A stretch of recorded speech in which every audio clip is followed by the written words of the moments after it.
good father is loving. And when I say loving, your kids should really feel that you love them no matter what. To be a good father means to love your children. As the word says, agape love. And also, as a father, you should not irritate or provoke your children to anger. I have to be an example for my girls, because when they go out into the world, they're going to meet all kind of examples, but they need to know that the main example is in the home, shines bright in the home, and that's what they should study, look for, and abide by.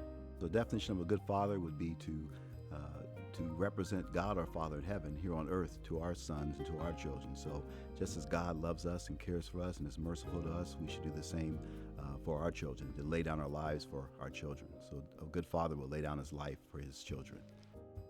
I would say would be an example for your children, not necessarily be perfect, but be examples. You know, we tell our kids to do one thing and we live in another kind of way.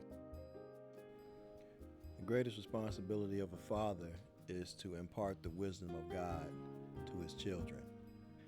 My dad was a great example. A lot of people thought that he was the coolest dad in the neighborhood. My dad was at home when he wasn't working. He was doing things around the home. He was always a steadying influence. Definition of a good father is, first of all, to live a godly life in front of your family, in front of your children. But not only that your kids, even though you come home from work tired, that you're willing to play house with your girls or to spend time wrestling with your boys with your last bit of energy, because that shows them that you love them. The greatest responsibility of a father is to live for Christ, even when it's unpopular in our culture. Then they'll see that's where the strength comes from as you rely on Jesus Christ in your life.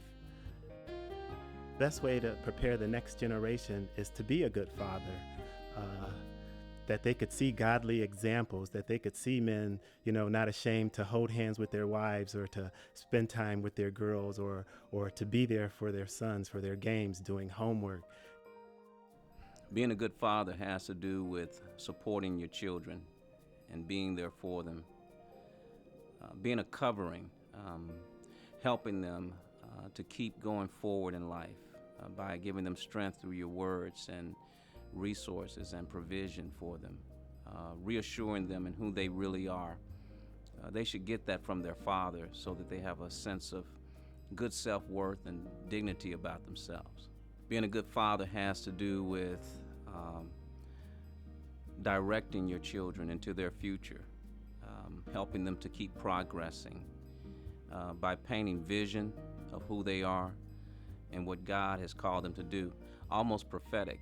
And then also by helping them with the steps to get there, from things such as helping them with their homework to helping them to get in college, to keep going forward, showing them how to get a job, how to work, how to be responsible. I think the most important responsibility of a father is to walk with God so that that father garners the favor of God and can pass that favor on to his children. And then along with that father walking with God, the second most important thing is just for him to be near his children so he can be an example of God to them so they can know how to grow up and be like God.